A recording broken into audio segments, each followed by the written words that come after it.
এরে মুসলমান নবীর উম্মতের দল, সব বন্ধুরা খেলাধুলা করতে করতে সন্ধ্যা হয়ে গেল। আমার নবী জিকির করতে করতে সন্ধ্যা হয়ে গেল।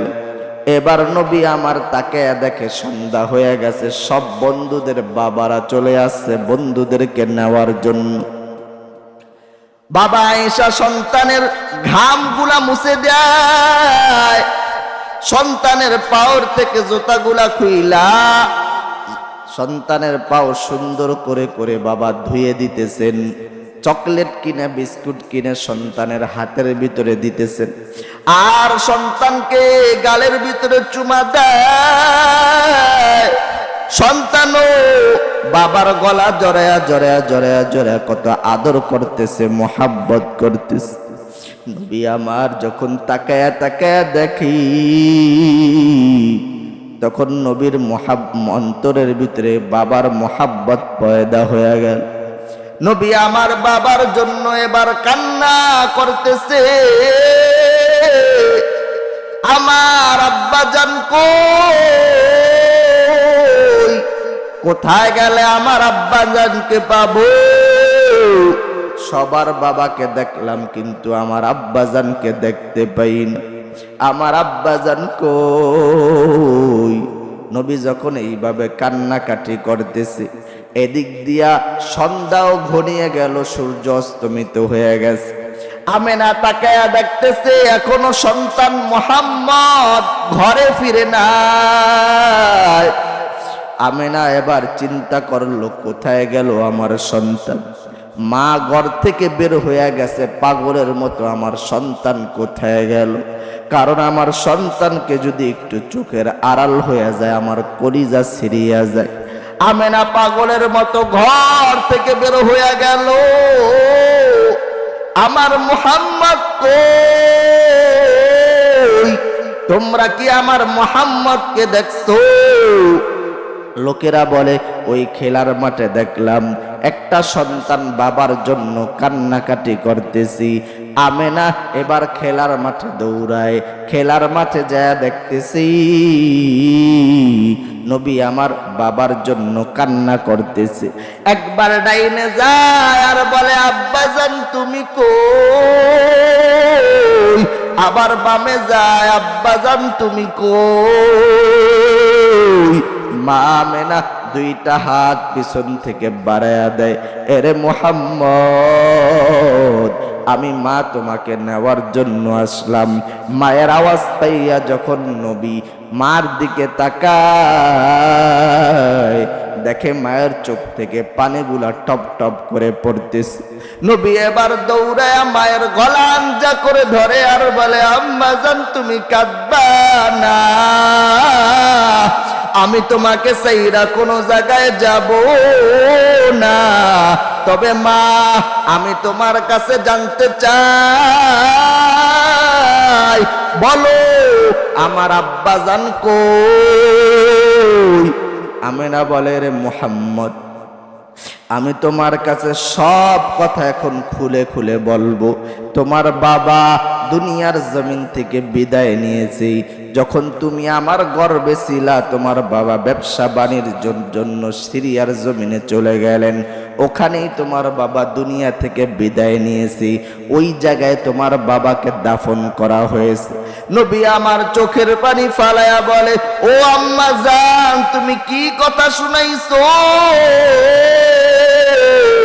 আমি কি আর আমার বাবাকে দেখব না? আমি কি আমার বাবাকে আর আব্বু বলে ডাকতে পারবো না? যেই সন্তানের বাবা নাই, ওই সন্তান দেখবেন মাঝে মাঝে বাবার কবরের কিনারায় যাইয়া হাউ মাউ কইরা কাঁদে আর বলে, আমার আব্বু নাই। আব্বু যদি থাকতো তাহলে কতই না ভালো হইতো রে ভাই। এইভাবে সন্তান বাবার জন্য কান্নাকাটি করে, মায়ার নবী আমার বাবার জন্য কান্নাকাটি করে, আর মাকে বলে মা তুমি যদি একটু অনুমতি দাও তাহলে আমি আবার বাবার কবরটা একটু জিয়ারত করতে চাই। বলে যাও, আগামী দিন সকালবেলা বাবার কবর জিয়ারত করবা, চলো।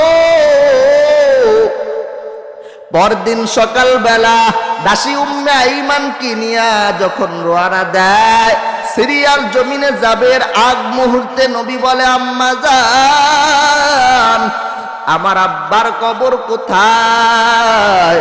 উম্মে আইমান পিছন থেকে বলতেছে রে মুহাম্মদ, ওই যে দেখা যায় তোমার বাবার কবর, একটু সামনে গেলেই তোমার বাবার কবর। নবী আমার সোয়ারি থেকে নেমে এক দৌড়ে বাবার কবরের কিনারায় চলে গেলেন। ওই জায়গায় যাইয়া নবী আমার কবরের কিনারায় কান্না করতেছে। আল্লাহ জিব্রাইলকে বলে, ও জিব্রাইল শোনো, আমার নবী যদি কান্না করে তাহলে আমার এই আরশ আর কুরসির মধ্যে কম্পন সৃষ্টি হয়ে যায়। ও জিব্রাইল তাড়াতাড়ি যাও, আমার নবীকে ওই জায়গা থেকে সরাইয়া দাও। জিব্রাইল আমার নবীকে ওই জায়গা থেকে সরাইয়া দিলেন। যখন আমার নবীকে ওই জায়গা থেকে সরাইয়া দেয়, এবার আমার নবীকে নিয়ে আমেনা আবার রওনা করলেন, মক্কা নগরীতে আসবে। প্রতিমধ্যে আবওয়া নামক স্থানের মধ্যে আমেনা ডাইকা বলে, এরে উম্মে আইমান, আমার মাথাটা কেমন যেন ঘুরাইতেছে, তাড়াতাড়ি সোয়ারিটা একটু দাঁড় করাইয়া দাও। উম্মে আইমান সোয়ারিটা যখন দাঁড় করাইয়া দিল রে ভাই, আমেনা সোয়ারি থেকে নেমে একটা গাছের নিচে বসে গেলেন। উম্মে আইমানকে ডেকে বলে, রে উম্মে আইমান শোনো, আমার মাথা কেমন যেন ঘুরাইতেছে, শরীরটা খারাপ খারাপ মনে হইতেছে, আমার মনে হয় আমি আর দুনিয়াতে বাঁচবো না, কারণ আমার সাকরাতুল মউত, মৃত্যুর যন্ত্রণা শুরু হয়ে গেছে। তাড়াতাড়ি আমার মুহাম্মদকে আমার কোলে দাও, যদি আমার মুহাম্মদকে আমার কোলের ভিতরে দাও আমার একটু শান্তি অনুভব হবে। উম্মে আইমান দৌড়ে আমার নবীকে আমেনার কোলের ভিতরে দিয়া দেয়। আমেনার কোলের ভিতরে দেওয়ার পর দেখে চোখের পানিগুলা টপ টপ টপ টপ করে পড়তেছি। নবী আমার ডাইকা বলে, আম্মা জান তুমি কেন কাঁদো, কি হয়েছে তোমার, কি তোমার কষ্ট? আমেনা ডাইকা বলে, রে মুহাম্মদ ভালো করে মায়ের মুখটা দেখে নে, আর মায়ের মুখ দেখবি না, ভালো করে দেখে নাও। নবী আমার ডেকে বলে, আম্মা জান তুমি কি বলো? বলে, আমি মনে হয় আর দুনিয়াতে বেশিক্ষণ বাঁচব না। নবী আমার চোখের পানি ফালায়া বলে, আম্মা জান জন্মের আগেই বাবা চলে গেছে, এখন যদি তুমি চলে যাও কে আমার দেখাশোনা করবে? কারণ আমার দুনিয়াতে দেখাশোনা করার মতো কেউ নেই, কেউ নাই। আমার যদি তুমি চলে যাও গো মা, কে আমাকে দেখাশোনা করবে, খাওয়ায়া দিবে, গোসল করায়া দিবে? কে আমাকে ডাকবে, বলবে মুহাম্মদ আয় তোমার জন্য খাবার রেডি করে রাখলাম? এরে মুসলমান নবীর উম্মত, যার মা নাই তাকায়া দেখো, ওই বৃদ্ধর চোখ থেকে এখন পানি পড়তেছে, কারণ মায়ের কথা স্মরণ হয়ে গেছে রে ভাই। কারণ যার মা নাই সে বোঝে কি যে হারাইলাম। মা যদি দুনিয়াতে থাকে, দেখো যতই কষ্ট হয়, যতই মাকে কষ্ট দাও, মা কিন্তু সন্তানকে ভোলে না। গভীর রাতে তুমি যেই জায়গায় থাকো না কেন, মা কিন্তু তোমার জন্য ঘুমায় না। এই যে আজকে তাকায়া দেখো, আমি এখানে বসে বয়ান করি, শুধু বাংলাদেশের বিভিন্ন জায়গায় যাই, ভোলার বিভিন্ন জায়গায় ঘুরি, রাত্রে যতক্ষণ বাজে আমি ঘরের দরজায় 2টা কিংবা 3টা একটু নক দেই, আম্মাজান বলে রে সন্তান তুই আইছো। যখন মায়ের কথাটা শুনি কলিজাটা ভরে যায়। মাকে মাঝে মাঝে জিগাই, আম্মাজান তুমি কি ঘুমাও নাই? মা ডেকে বলে রে সন্তান তুমি যেখানে থাকো আমি মা কি ঘুমাইতে পারি? তুমি ঘরে থাকলে আমি মা একটু শান্তিতে ঘুমাইতে পারি, তুমি যদি বাহিরে চলে যাও খালি টেনশন আর টেনশন। এরে মুসলমান যুবক, আজকে কত সন্তান মায়ের মনে কষ্ট দাও, মাকে খাবার দাও না, ঘর থেকে তাড়ায়া দাও, বিবির কথা শোনো, তোমার পা আগায়া দাও, তোমার পায়ে হাত দিয়া বলি রে যুবক আর মায়ের মনে কষ্ট দিবা না। কারণ মায়ের মনে যদি একটু কষ্ট পায় আমার আল্লাহ বেজার হয়ে যায়।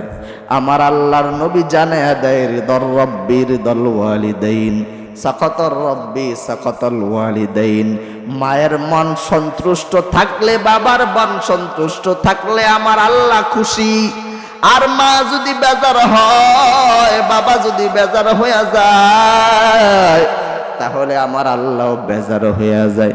এই জন্য মায়ের মন খুশি রাখবা, বাবার মন খুশি রাখবা। যদি মা দুনিয়া থেকে বিদায় নেয়, কবরের কিনারে যাইয়া মায়ের জন্য দোয়া করবা, মুনাজাত দললে সব সময় পড়বা রব্বির হামহুমা কামা রব্বায়ানি সগীরা।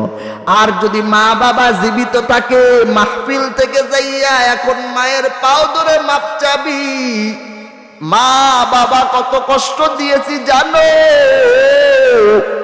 মাকে যে কত কষ্ট দিলাম যুবক একটু ভালো করে শুনবা, বুঝাইবার জন্য বলি রে ভাই যুবক। আজ বিভিন্ন জায়গায় মাকে সন্তান খাবার দেয় না, তাড়ায়া দেয়। দেখো মা কত কষ্ট করে, এরপরেও সন্তানকে বদদোয়া দেয় না। বিভিন্ন জায়গায় যাইলে সন্তান, মা বাবা আইসা আমাদের কাছে নালিশ দেয়, হুজুর সন্তান আমাকে মারে, ঘর থেকে তাড়ায়া দেয়। এই যে এই মাসের 6 তারিখে বরিশাল মাহফিলে গেলাম, স্টেজে ওঠার আগে একজন বৃদ্ধ এসে আমার কাছে হাজির, হুজুর কি হইল বাবা আপনি কেন কাঁদেন? বলে হুজুর মা বাবার খেদমতের জন্য একটু বয়ান করবেন। আমার সন্তান আমাকে ঘর থেকে বের করে দিছে, আমি ঠিকভাবে ঘুমাইতে পারি না। এই শীতের দিন আমি বাহিরে বাহিরে থাকি কিন্তু ঘরে ঘুমাইতে পারি না। এই জন্য যুবক তোমার পায়ে হাত ধরে বলি বাইরে, মা কত কষ্ট করে, বাবা কত কষ্ট করে জানো? তুমি যখন মায়ের গর্ভে ছিলা, মা খাইতে পারে নাই, ঘুমাইতে পারে নাই। 4 মাস 10 দিন পর যখন তোমার পেটের ভিতরে আল্লাহ মায়ের পেটের ভিতরে তোমার রুহটা দিয়া দিলেন, তখন তুমি মায়ের পেটের ভিতরে বারবার হাত দিয়া পাও দিয়া বারবার লাঠি দিছো, বারবার থাপড় দিছো, এরপরেও তো মা কোনোদিন কষ্ট নেয় নাই। যখন দিনে দিনে বড় হইতে থাকে রে ভাই, তখন তোমার পাওটা মায়ের কলিজার নিচে থাকে। মায়ের কলিজায় এইভাবে বারবার বারবার যখন আঘাত দাও, মা খাইতে বলে খাইতে পারে না, ঘুমাইতে গেলে ঘুমাইতে পারে না। মা যখন এক জায়গায় বসে, এক জায়গায় বসে থাকতে পারে না রে ভাই, ঘুমাইতে গেল ঘুমাইতে পারে না। মুরব্বী বাবারা জানে, যখন মা আমার বাবার কিনারায় ঘুমানো, তখন বাবা তাকে তাকে গভীর রাতে আমার মা বাবার কিনারায় নাই। এবার বাবা পেরেশান হয়ে গেলেন, কোথায় গেল আমার বিবি? এবার তালাশ করে, বড় ঘরে যায়, মাজার ঘরে যায়, বারান্দার ভিতরে তালাশ করে, তালাশ করে করে দেখে বারান্দার ভিতরে আমার আম্মা জান হাঁটাহাঁটি করতেছে। এবার স্বামী ডাক দিয়া কয়, বিবি রে কেন বারান্দায় হাঁটাহাঁটি করতেছো? বিবি ডাক দিয়া বলে, ও স্বামী আমার পেটের বেদনা বুঝাইতে পারবো না, আমি মনে হয় দুনিয়াতে বেশিক্ষণ বাঁচবো না। যদি আমি মরে যাই আমার সন্তানকে তুমি বাঁচায়া রাখবা। দেখবেন মাঝে মাঝে অনেক জায়গায় ডাক্তাররা কয় মা বাঁচাইতে পারবো না, বাচ্চা বাঁচাইতে পারবে, বাচ্চা বাঁচাইলে মাকে বাঁচাইতে পারবো না। মা তখন বলে এ ডাক্তার শোনো, আমার বাঁচার দরকার নাই, আমার সন্তানটাকে বাঁচায় রাখো। বলে কিনা কথা বলে? বলে। এরে মুসলমান নবীর উম্মত, যখন তুমি আমি মায়ের গর্ভে ছিলাম রে যুবক, যখন 10 মাস 10 দিন হয়ে গেল, মায়ের প্রসব বেদনা শুরু হয়ে গেল। মা তখন আমার বাবার হাত ধরে বলেছে, আমি যদি তোমার কোনো অন্যায় করে থাকি, তোমার যদি কোনো খেদমত করতে না পারি, ক্ষমা করে দিবা। আমার আব্বা জানো হাত ধরে বলেছে, আমি যদি হক আদায় করতে না পারি, তুমিও ক্ষমা করে দিবা। এইভাবে যখন ক্ষমা নিয়া তোমাকে আমাকে দুনিয়ার ভিতরে মা প্রসব করে রে ভাই, মা যখন প্রসব করে রে ভাই, মা রক্তের নদীর ভিতরে, রক্তের সাগরের ভিতরে ভেসে যায়। এরপরে সন্তান দুনিয়াতে ভূমিষ্ঠ হয়। যখন সন্তান ভূমিষ্ঠ হয়, তখন মায়ের মাথায় কোনো চেতন থাকে না, পুরো অচেতন হয়ে যায়। মা তখন কথা বলতে পারে না, ব্যথার যন্ত্রণায় শুধু চোখ দিয়া পানিগুলা বেয়ে বেয়ে পড়তে থাকে রে ভাই। তখন ধাত্রীরা, নার্সরা চিন্তা করে এই বাচ্চাটার মা যদি কথা না বলে তাহলে বাচ্চাটাকে দুধ দেওয়া অসম্ভব। এই জন্য দেখবেন নার্সেরা, ধাত্রীরা বাচ্চাটাকে মায়ের কোলের কিনারায় নিয়ে যায়। যখন মায়ের কোলের কিনারায় নিয়ে যায়, তখন বাচ্চাটা একবার কান্না করে দেয়। কান্না করা মাত্র এই আওয়াজটা মায়ের কানের ভিতরে চলে যায়। সঙ্গে সঙ্গে আমার আল্লাহ মায়ের মাথার ভিতরে আবার চেতনা ফিরে দেন। আল্লাহু আকবার। যখন মায়ের মাথার ভিতরে চেতনা ফিরে দেয় রে ভাই, তখন মা সন্তানের চেহারার দিকে তাকায়া একবার মুচকি হেসে চোখের পানিগুলা মুইসা সন্তানকে দুগ্ধ দেয়। আর মনে মনে বলে, যত কষ্ট করলাম সব কষ্ট এখন ভুলিয়া গেছি। মায়ের দোয়া লাও হে যুবক, মায়ের দোয়া লাও, মায়ের দোয়া লাও হে মুমিন, মায়ের দোয়া লাও। বিপদে পড়বে না তুমি যখন যেথায় যাও। যদি মায়ের দোয়া নাও তাহলে বিপদে পড়বা না। তাহলে কষ্ট দিয়া থাকলে মায়ের দোয়া নিবা, পারবা তো ইনশাআল্লাহ? যুবকরা পারবেন তো ইনশাআল্লাহ? বৃদ্ধ বাবারা পারবেন তো ইনশাআল্লাহ? মায়ের দোয়া নিবেন। যদি মাকে কষ্ট দিয়া থাকেন তাহলে পাও ধরে ক্ষমা চাবেন, বাবার পাও ধরে ক্ষমা চাবেন। তাহলে বাবার পাও ধরে যদি ক্ষমা চান, মায়ের পাও ধরে ক্ষমা চাইলে সম্মান বাড়াবেন কে? আরো জোরে বলেন, কে বাড়াবেন? পারবো তো ইনশাআল্লাহ? মা বাবার কাছে ক্ষমা চাইতে পারবে তো ইনশাআল্লাহ? রে মুসলমান নবীর উম্মত, আমি আমার কথার দিকে আগাই, ভালো করে শুনবেন। নবী আমার যখন মাকে হারায়া ফেললেন, দাদা আব্দুল মুত্তালিব নবীর দেখাশোনা করতেছেন। আব্দুল মুত্তালিব দুনিয়া থেকে বিদায়, আবু তালেব আমার নবীর দেখাশোনা করতেছেন। আবু তালেব যখন দেখাশোনা করে, নবীর বয়স 25 হয়ে গেল। এমন সময় মক্কার ধনাঢ্য মহিলা খাদিজাতুল কুবরা রাদিয়াল্লাহু তাআলা আনহা নবীকে বিবাহ করার প্রস্তাব দিয়া দেয়। তখন নবী আমার চাচার কাছে জানায়, চাচা আমার নবীর সাথে খাদিজার বিবাহ দিয়া দেয়। যখন খাদিজার বিবাহ দিয়া দেয়, খাদিজা সব সম্পত্তি নিয়া আমার রাসূলকে দিয়া বলে, এইগুলা সব দ্বীনের রাস্তায় খরচ করেন। আল্লাহু আকবার বলেন। মহিলা কেমন দেখেন, সব নিয়ে বলে যান এইগুলা দ্বীনের রাস্তায় খরচ করেন। আর বর্তমান সমাজের মহিলারা একটু দিলে 5টা খোঁটা, ঠিক কিনা কথা বলে? এই জন্য বলবো, সব কিছু দিয়া স্বামীকে সাহায্য করবেন, দেখবেন স্বামীও আপনার পরিপূর্ণ হক আদায় করবে।